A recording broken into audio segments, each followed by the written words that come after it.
오늘 읽을 말씀은 요한 1서 4장 14절 15절입니다. 묵상의 주제는 요한 사도의 특별한 세상의 구주, 구약에서부터 예언된 메시아가 요한에 와서는 세상의 구주라고 하는 특별한 용어로 오늘 우리에게 소개됩니다.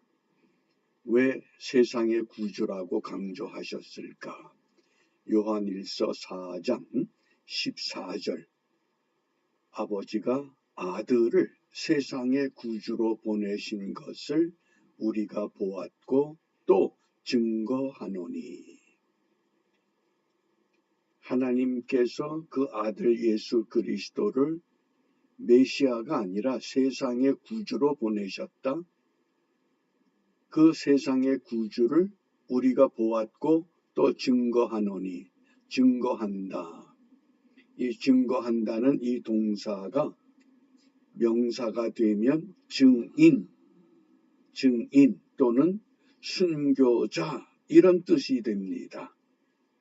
오늘 하나님께서 우리에게 이 하루를 허락하신 이유도 우리 모두가 세상에 나가서 내가 믿는 세상의 구주를 이 세상 사람들에게 증거하도록, 좀 더 쉬운 말로 하면 세상의 구주를 이 세상 사람들에게 중매설하고 우리에게 복된 하루를 허락하신 줄 압니다. 그러므로 우린 분명히 이 땅의 삶이 세상의 구주를 세상 사람들에게 소개할 수 있는, 중매할 수 있는 온전한 믿음을 갖춰야만 합니다. 어떻게 그 믿음을 갖춰야 됩니까? 개혁자 존 칼빈은 기도하고 그 다음에 일하라, 기도하고 일하라, 일을 강조합니다. 기도가 우선이고 그 다음에는 일하라. 그 영국의 유명한 여류 작가 맨스필드라고 하는 여사가 수녀원의 수녀들에게 이렇게 외쳤습니다. 기도했으면 수녀원에서 그토록 세상과 단절하고 기도했으면 하나님께 기회를 드려라. 어떻게? 기도하고 말씀을 전해야 응답이 올 것이 아니냐. 수도원에만 있지 말고 나가서 보여주려는 겁니다. 내가 믿는 예수 그리스도, 그분이 곧 세상의 구주가 되신다고 하는 것. 그래서 성경이 일관적으로 메시아를 강조할 때 요한 사도는 요한복음과 요한 1서에서 메시아를 세상의 구주라고 선포합니다. 그 차이가 어떤 차이가 될까? 이 도표를 잘 보시기 바랍니다. 메시아와 세상의 구주. 메시아의 뿌리는 구약입니다. 세상의 구주의 뿌리는, 근거는 신약, 특히 요한복음과 요한 1서에서 세상의 구주, 요한복음 4장에 보면 사마리아 수가성에 사마리아 여자가 대낮에 물을 기르러 왔을 때 사마리아 여자가 예수님을 만난 후에 세상의 구주라고 하는 놀라운 선언을 하게 됩니다. 메시아, 유대인들이 기다리던 메시아가 세상의 구주가 되었다고 하는 것, 이방 여인을 통해서 드러내 보이셨습니다. 또 메시아는 그 범위가 이스라엘, 유대 민족에 한정되어 있지만 세상의 구주는 이방인들도 포함한 겁니다. 온 세상을 위해서. 또 메시아는 유대인들에게 정치적인, 역사적인 자유, 해방을 사모하게 합니다. 그러나 세상의 구주는 어떤 정치적인, 역사적인 환경적인 그런 것이 아니라 영적인 구원을 강조합니다. 메시아를 향한 질문, 누가 우리를 해방하여 줄 것인가? 그러니까 유대인들을 로마의 압제에서 해방시켜주는 그분이 메시아라고만 단정하고 역사의 현장을 지킵니다. 정말 메시아가 이 땅에 오셨을 때 그를 메시아로 믿을 수 없다고 하는 겁니다. 그러나 세상의 구주는 누가 죄와 사망의 골짜기에 빠진 인간을 살려내느냐? 누가 그 일을 해야 됩니까? 그건 분명히 오늘 우리가 이 요한의 특별한 신앙의 고백, 그래서 요한은 유대인들의 신앙의 흐름도 정확히 알고 있고 하나님의 구속의 섭리를 너무나 명확하게 깨달았던 인물입니다. 그래서 요한복음, 요한일서, 요한이서, 요한삼서, 요한계시록, 사도 바울 다음으로 그 많은 하나님의 말씀을 우리에게 소개해주고 있습니다.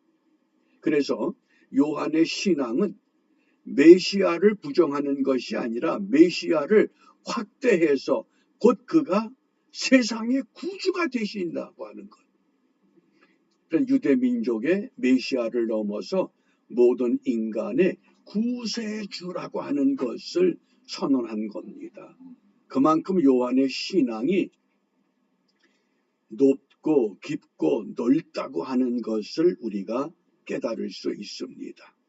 그러니까 메시아는 이스라엘의 소망, 이스라엘의 기대입니다. 특별히 유대인들의 성경 타나크. 그러나 세상의 구주는 뭡니까?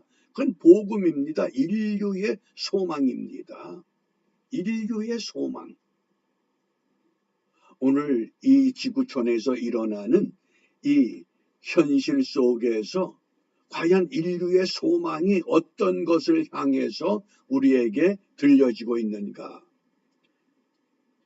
자주 소개합니다마는 독일의 신학자 칼발트, 성경을 가지고 신문도 읽으십시오. 이것을 의역해서 한 손에는 성경을, 한 손에는 신문을 이렇게 많이 인용합니다. 왜 칼바르트가 성경과 신문을 동시에 취하라고 강조하는가? 이게 신앙과 현실을 분리하면 안 된다고 하는 교훈입니다. 신앙은 현실을 떠나서 되는 이상향이 아닙니다. 또 시대의 흐름을 분명히 파악하라고 강조한 겁니다. 그러면서 왜 이것을 강조하느냐? 복음을 전할 기회를 잡으려는 겁니다. 오늘 우리가 예수 그리스도께서 세상의 구주 되심을 이제 믿고 알게 됐습니다. 그러면 내 속에 감추어둔 세상의 구주가 아니라 이것을 어떻게 하라? 세상에 알리려는 겁니다. 그게 복음의 중매쟁입니다. 오늘 우리 한 사람 한 사람을 복음의 중매쟁이로 세워주셨습니다. 과연 내가 이 하루 동안 복음의 중매쟁이로서 세상의 구주를 정확히 알아야 됩니다. 세상도 정확히 알아야 됩니다. 지금 미국이 크게 세 가지 정치적인 이슈를 드러내고 있는데 첫째는 베네수엘라, 둘째는 이란, 세 번째는 파나마 운하입니다. 이 흐름을 잘 보셔야 됩니다. 이 그림을 크게 그리면 이 배경은 무엇이냐? 중국을 분해시키는 겁니다. 중국이 석유를 100% 수입해야만 중국이란 거대한 나라가 움직입니다. 그런데 그 석유를 어디에서 수입하느냐? 베네수엘라에서 거의 한 70% 조금 넘게, 그리고 이란에서 한 30%. 그러니까 베네수엘라 마두로를 생포해서 뉴욕으로 압송해버렸습니다. 그를 통해서 모든 감추어졌던 것 다 드러나게 만듭니다. 그러면서 베네수엘라로부터 석유를 수입하는 중국의 그 석유 통제를 시도한 겁니다. 이렇게 3개월이 지나면 중국의 비축된 석유가 고갈되기 때문에 어떤 현상이 일어납니까? 북한으로 보내는 석유가 없어집니다. 중국도 무너지고 북한도 무너집니다. 이란과 지금 협상을 하면서 이란은 핵 보유국이 될 수 없다. 그리고 강경책을 씁니다. 이란이 수출하는 석유? 너희들 네 마음대로 못한다는 겁니다. 파나마 운하가 뭡니까? 태평양 대서양을 연결하는 운하. 이게 미국이 소유하고 있다가 파나마 정부에게 넘겼습니다. 그런데 중국이 개입을 하면서 파나마 운하의 입구와 출구에 중국이 오고 가는 모든 배, 모든 잠수함을 다 일일이 상황을 확인하기 시작한 겁니다.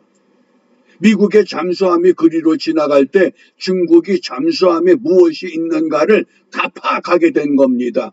그걸 막겠다는 겁니다. 겉으로 보면 베네수엘라, 이란, 파나마 운하지만은 그 뒤에 큰 그림은 뭡니까? 중국을 분해시키겠다는 겁니다. 중국이 분해되면 북한은 자연히 무너집니다. 그러면 세계 판도가 잘못된 이념과 잘못된 그 사상의 지배에 의해서 부정선거를 장악하고 있는 이 세력들을 완전히 제압해버리면 새로운 삶의 세계가 열릴 것이라고 하는 것. 그래서 성경과 신문을 칼바르트가 강조한 겁니다. 미국이 왜 저럴까? 아닙니다. 우리는 이 큰 그림을 볼 줄 알아야 됩니다. 무엇을 통해서? 성경을 통해서. 왜? 메시아는 세상의 구주로 오셨기 때문에 이 세상을 어떻게 회복시켜갈 것이냐. 이런 오늘의 이 지구촌에 일어나는 이 현상들을 잘 지켜보면서 오늘 우리가 무엇을 기도해야 되느냐? 무엇을 기도해야 됩니까? 요한복음 4장 42절에 그 여자에게 말하되 이제 우리가 믿는 것은 내 말을 인함이 아니니 이는 우리가 친히 듣고 그가 참으로 세상의 구주신 줄 알미니라. 수가성을 방문했던 예수님을 향해서 이제 세상의 구주시구나. 누굴 통해서? 유대인들이 손가락질하고 멸시하던 사마리아 여자를 통해서. 하찮은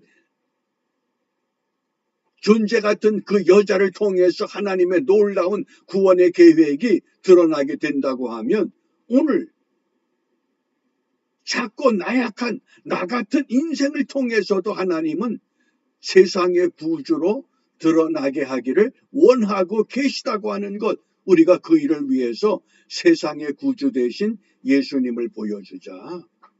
내 삶이 이 땅 어느 누군가에게 내가 믿는 예수님이 세상의 구주가 되신다고 하는 것, 이것을 보여줄 수 있는 얼마나 좋은 기회입니까?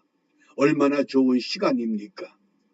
내가 오늘 누구를 만나든지 어떤 대화를 하든지 세상의 구주 대신 예수님을 보여주기 위해서 믿음과 삶의 일치, 언어와 행동의 일치, 어떻게 세상의 구주를 위한 우리는 중매인의 삶을 바르게 회복해야만 합니다. 이 일을 위해서 오늘 우리에게 복된 하루 2월 4일 수요일 이 날을 예비해 놓으셨습니다. 정말 새로운 각오로 새로운 마음으로 이런 믿음의 삶을 결단하시고 내 한 걸음 한 걸음, 내 한마디 한마디, 내 생활 하나하나가 세상의 구주를 소개하는 놀라운 은총의 사람이 될 수 있다는 소망을 갖고 믿음으로 승리하는 우리 모두가 되시기를 바랍니다. 기도합니다. 세상의 구주가 되시는 예수님, 이 땅에 작은 어느 것 하나를 통해서도 하나님이 살아계심을 드러내게 하시는 것처럼 오늘 이 하루도 연약한 저희들을 통해 이 땅 누군가에게 세상의 구주 되시는 예수님을 보여줄 수 있는 은총의 삶을 허락하셨사온즉 오늘 이 한날의 삶이 무익하거나 습관적이거나 헛된 시간이 아니라 주님을 더 아름답게 소개할 수 있는 은혜의 하루가 될 수 있도록 인도하여 주시옵소서. 예수님 이름으로 기도합니다. 아멘.